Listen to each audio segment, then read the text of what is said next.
রাজনগরের আকস্মিক বন্যার পানি কমছে।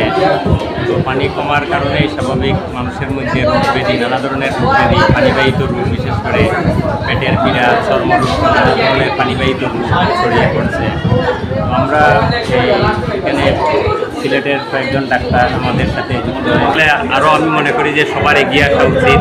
যেসব এলাকায় এখনও মেডিকেল সহযোগিতা পৌঁছায় নাই, মানুষের মধ্যে রোগবালাই দেখা দিয়েছে, সেই সব এলাকায় যাওয়া দরকার।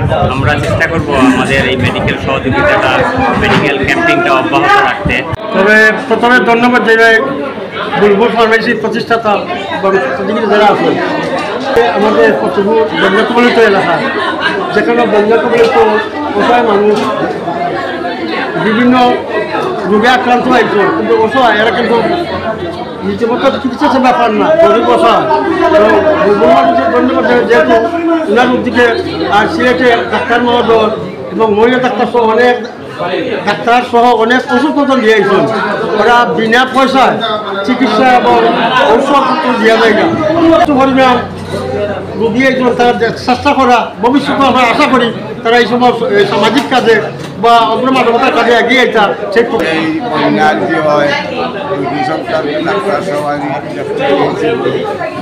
সবাইকে ধন্যবাদ। আপনাদের মাধ্যমে বলতে চাই যে আমরা এখানে এই এলাকায় মেডিকেল ক্যাম্পে করছি। বন্যা পরবর্তী সময়ে যে মানুষের যে এই শারীরিক সমস্যা তৈরি হয়েছে, চর্মরোগ সহ বিভিন্ন পানিবাহিত রোগের জড়িত এলাকা আছে, মানুষের দুর্ভোগ আছে বা এই চিকিৎসার প্রয়োজন যেখানে মানুষের, সেখানেও আমরা এই ধরনের মেডিকেল ক্যাম্প আয়োজন করার একটা আশা আমরা ব্যক্ত করেছি।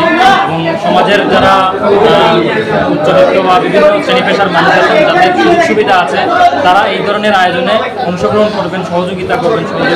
একদম ইউনিয়নের বন্যার্থ মানুষের মধ্যে ফ্রি চিকিৎসা সেবা, ঔষধ বিতরণ অনুষ্ঠান। এখানে উপস্থিত আছেন সিলেটের উসমানী মেডিকেল কলেজের ডাক্তার নমিতা দাস এবং সিলেট বক্ষবাদী হাসপাতালের কনসালটেন্ট ডাক্তার ফাতেমা ইয়াসমিন ইমা এবং আমাদের স্থানীয় মুন্সিবাজারের ডিএমএস ডাক্তার মুর্শেদ রাজা।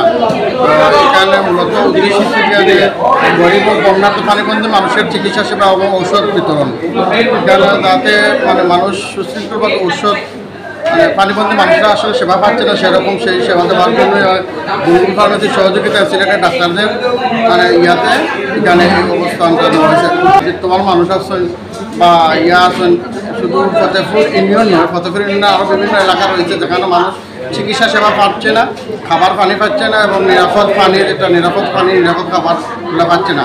মূলত মানুষের এই মুহূর্তে চিকিৎসা সেবাটাই হচ্ছে কি খুবই জরুরি, কারণ নিরাপদ স্যানিটেশন না থাকলে মানুষের অনেক ভোগান্তি হয়, যেমন পানিবাহিত রোগ, ডায়রিয়ার, অ্যালার্জি সহ বিভিন্ন ধরনের রোগ জীবাণু দেখা দেয় এই মুহূর্তে।